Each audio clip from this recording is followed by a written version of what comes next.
de l'Union guinéenne pour la démocratie et le développement, entendez UGDD. Et il m'a donc été donné l'honneur à ma modeste personne de vous présenter le dossier en de presse qui nous rassemble ici en Irlande. Mesdames, Mesdemoiselles et Messieurs les journalistes, tout protocole respecté. Merci à tous d'être venus. Permettez-moi, au nom de mes collègues, leaders politiques et sociaux ici présents, de vous adresser quelques mots en introduction de cette conférence de presse. En effet, la sécurité est une des fonctions régaliennes de l'État.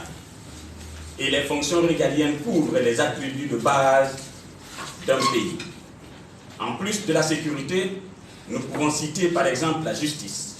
Ces fonctions sont censées être du ressort exclusif des États et donc financées par eux, afin de ne pas être exercées par des individus ou des groupes d'individus qui les utiliseraient à leur profit.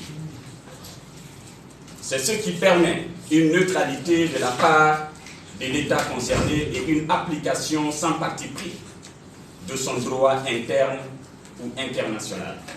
En République de Guinée, la Constitution du 7 mai 2010 consacre son titre 15 aux forces de défense et de sécurité. Sous ce titre, l'article 141 stipule « Les forces de défense et de sécurité sont républicaines. Elles sont au service de la nation. Elles sont apolitiques et soumises à l'autorité civile. Nul ne doit les détourner à ses fins propres. » Quant à l'article 142, il précise que les forces de défense sont chargées de la défense du territoire national. Les forces de sécurité sont chargées de la protection civile, de la sécurité publique, de la sécurité des personnes et de leurs biens et du maintien de l'ordre public. Étant un domaine exclusif de l'État, l'article 143 de la Constitution est donc formel. Nul ne doit organiser des formations militaires, paramilitaires ou des milices privées, ni entretenir un groupe armé. C'est en violation de ces dispositions constitutionnelles que M. Malick Sankom a déclaré publiquement et de façon répétitive la formation des chevaliers de la République, une milice privée. C'est au siège du RPG Arc-en-Ciel que Malick Sankom a déclaré, je cite, « Je prends le parti à témoin. Quiconque désormais s'amuserait à venir à la caisse pour troubler la quiétude des travailleurs, je vous le jure, tu ne sortiras pas indemne. » Il a poursuivi en disant, je cite encore, « Quand on a créé les chevaliers de la République, on nous a dit qu'on a mis en place une milice privée pour ne pas ternir l'image du pouvoir. Nous avons dissous les chevaliers. J'ai reconstitué 2500 à 3000 jeunes. Et quiconque s'amuse à nous provoquer, je vous le jure, on lui marchera dessus. On ira jusqu'à 10 000. Je défends la démocratie. La Constitution doit être défendue par tous les moyens. Quand il y a des vaillants qui essaient de prendre des institutions en otage, on ne peut pas l'accepter. » Fin de citation. Vous pouvez consulter guinéenvision.info. C'était du 17 octobre 2017.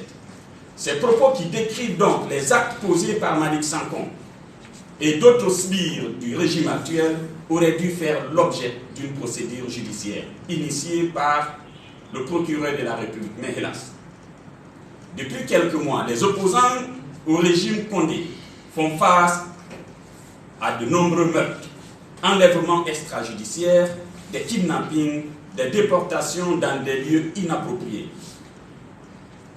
Le cas du camp Soronkoné à Cancan, la Villa 32 de la Cité des Nations se passe de tout commentaire.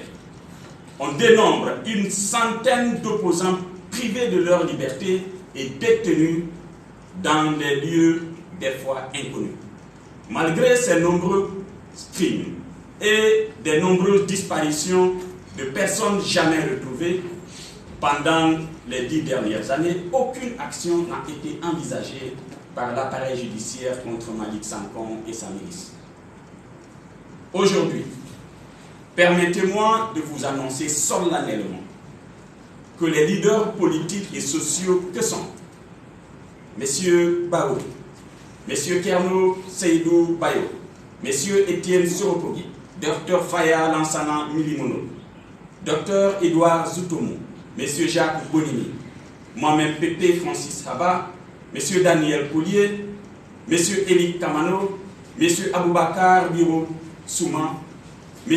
Rafi Bousso et beaucoup d'autres leaders ont décidé d'intenter une poursuite judiciaire contre M. Malick Sankom pour crime contre le peuple de Guinée en violation des dispositions constitutionnelles et légales.